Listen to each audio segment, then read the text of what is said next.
ഇന്ന് March 30 SSLC പരീക്ഷ അവസാനിക്കുകയാണ്. ശരിക്കും അധ്യാപകരും കുട്ടികളൊക്കെ ഒരു ഭാരം ഇറക്കി വെച്ചതുപോലെയുള്ളൊരു ഫീലാണ് അവർക്ക്. ശരിക്കും ഭാരം ഇറക്കി വെക്കാനോ അല്ലെങ്കിൽ റിലാക്സ് ആവാനായിട്ടില്ല. അവരെഴുതിയ എക്സാമിൻ്റെ റിസൾട്ടും കൂടെ വെയിറ്റ് ചെയ്താണ് അവരിയ്ക്കുന്നത്. ശരിക്കും ചില കുട്ടികൾ ഇതുവരെ എഴുതിയ എക്സാമിൻ്റെ ആൻസർ പരിശോധിച്ച് അവർക്ക് എഴുതാൻ കിട്ടാത്തതിൽ അല്ലെങ്കിൽ ആൻസർ ശരിക്ക് എഴുതാൻ പറ്റിയില്ല എന്നുള്ള ടെൻഷനിലിരിക്കുമ്പോൾ ചില ആളുകൾ നെവർ മൈൻഡായിട്ടിരിക്കുന്നുണ്ട്. ചില കുട്ടികൾ കോൺഫിഡൻറ്റോടുകൂടി ഇരിക്കുന്നുണ്ട്. എന്തായാലും റിസൾട്ട് വന്നാലേ ഉള്ളൂ ബാക്കി അറിയാൻ കഴിയുള്ളൂ.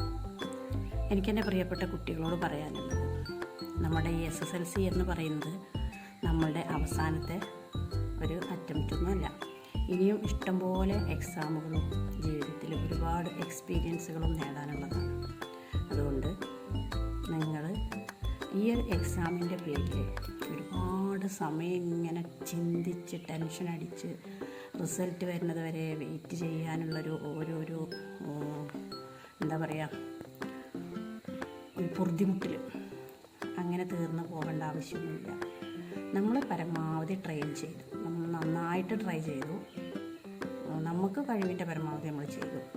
ഇനി എഴുതിയത് വെച്ച് റിസൾട്ട് വരുമ്പോൾ വരട്ടെ, അതിന് യാതൊരു ടെൻഷൻ അടിക്കേണ്ട ആവശ്യമില്ല. ഓക്കെ, അപ്പോൾ നിങ്ങൾ ചെയ്യേണ്ടത്, നിങ്ങൾക്ക് ഇനി ഫ്രീ മൈൻഡഡ് ആയിട്ടിരിക്കാൻ 2 മാസത്തോളം ഉണ്ടാവും. അടുത്ത +1 അഡ്മിഷന് വേണ്ടി മാത്രമാണ് ഈ ഒരു 10ാം ക്ലാസ്സിൻ്റെ റിസൾട്ട് ആവശ്യമുള്ളൂ എന്ന് നമ്മൾ വിചാരിക്കണം.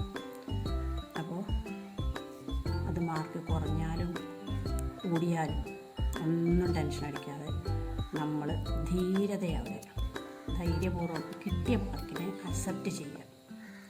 അത് വെച്ച് നമുക്ക് അടുത്ത ഭാവിയിൽ എന്താണെന്ന് വെച്ചാൽ അത് നമുക്ക് വരാനുള്ളത് പോലെ വരും. അത്രയും ആലോചിച്ചാൽ മതി.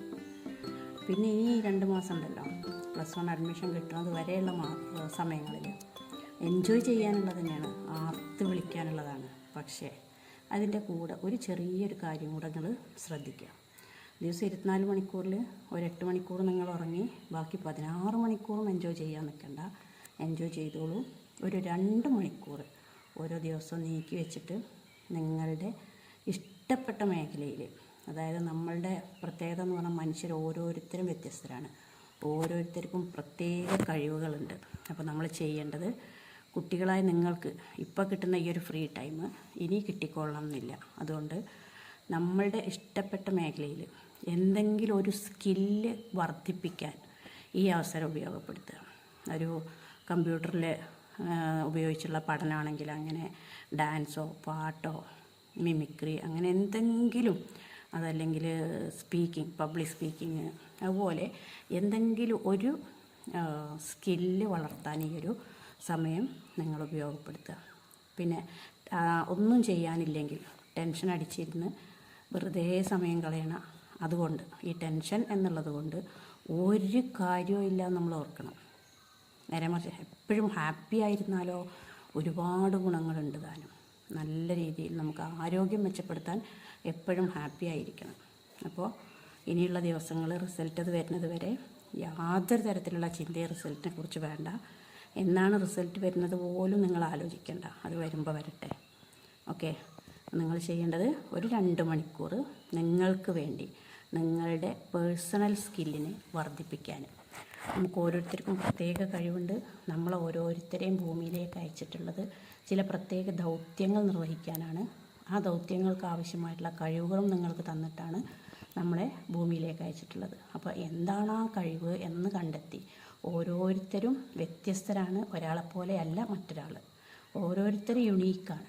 അപ്പോൾ ആ ഒരു യുണീക്ക്നെസ് നിലനിർത്തിക്കൊണ്ട് നമ്മളുടെ കഴിവുകൾ എന്താണോ അതിനെ വളർത്താൻ വേണ്ടിയിട്ട് ഒരു 2 മണിക്കൂർ ഒരു ദിവസം ചിലവഴിക്കുക. അതുപോലെ റിസൾട്ട് വന്നതിന് ശേഷം നിങ്ങളടുത്ത ഘട്ടത്തിലേക്ക് ആലോചിക്കുക. ഓക്കെ, നിങ്ങളെപ്പോലെ തന്നെ ഞങ്ങൾക്കും ടീച്ചേഴ്സിനും ടെൻഷനുണ്ട്.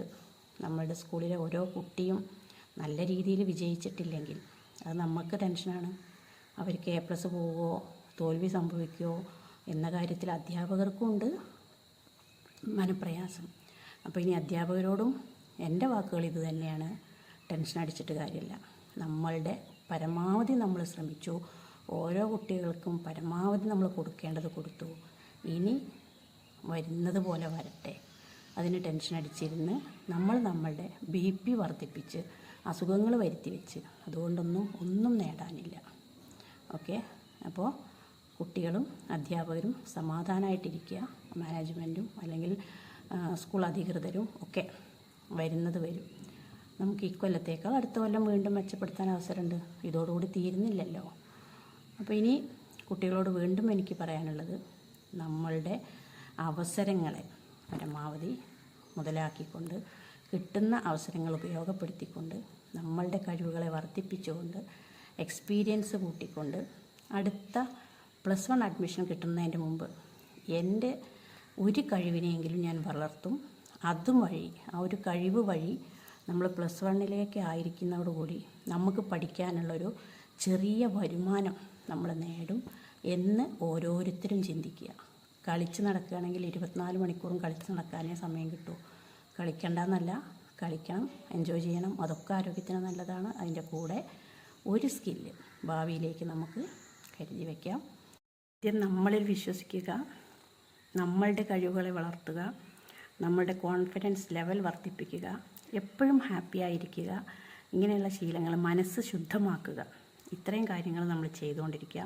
അതുപോലെ മറ്റുള്ളവർക്ക് എന്തെങ്കിലും ഒരു ഉപകാരം, ഒരു ദിവസം ഒരു ഉപകാരമെങ്കിലും മറ്റുള്ളവർക്ക് വേണ്ടി ചെയ്യുക. അത് കൂലിക്ക് വേണ്ടിയിട്ടല്ലാതെ നമ്മളുടെ ഒരു സാമൂഹ്യ ബോധം എന്നുള്ള രീതിയിൽ നമ്മൾ മറ്റുള്ളവർക്ക് വേണ്ടി എന്തെങ്കിലും ഒരു ഉപകാരം ചെയ്തുകൊണ്ട് ജീവിക്കുക. അതാണ് നമ്മൾ ചെയ്യേണ്ട പ്രധാനപ്പെട്ടൊരു കാര്യം. പറഞ്ഞതൊന്നും എനിക്ക് ശരിയാവുന്നില്ല, എൻ്റെ മനസ്സ് ടെൻഷൻ അടിക്കുകയാണ്, വല്ലാതെ കഷ്ടപ്പെടുന്നുണ്ട് എന്ന് തോന്നുന്നവർ എന്തെങ്കിലും ഹെൽപ്പ് എന്നോട് സംസാരിച്ചാൽ നിങ്ങൾക്ക് തീരുമെങ്കിൽ എന്നെ വിളിക്കാം. എൻ്റെ നമ്പർ താഴെ കാണുന്ന ഡിസ്ക്രിപ്ഷൻ ബോക്സിൽ എഴുതിയിട്ടുണ്ട്. അത് വെച്ച് അല്ലെങ്കിൽ ഒന്നുകിൽ മെസ്സേജ് ഇടാം, അല്ലെങ്കിൽ വിളിക്കാം. എന്നെക്കൊണ്ട് പറ്റുന്ന രീതിയിൽ നിങ്ങളേക്ക് ഹെൽപ്പ് ചെയ്യാൻ കഴിയും. അതുകൊണ്ട് ടെൻഷൻ അടിക്കാതെ സന്തോഷമായിട്ടിരിക്കുക, എപ്പോഴും ഹാപ്പി ആയിരിക്കുക. നമ്മൾ ഹാപ്പി ആകുന്നതോടും നമുക്ക് ഇനിയും ഹാപ്പി ആവാനുള്ള അവസരങ്ങൾ പ്രപഞ്ചം നമുക്ക് ഒരുക്കി തരും. ഓക്കെ.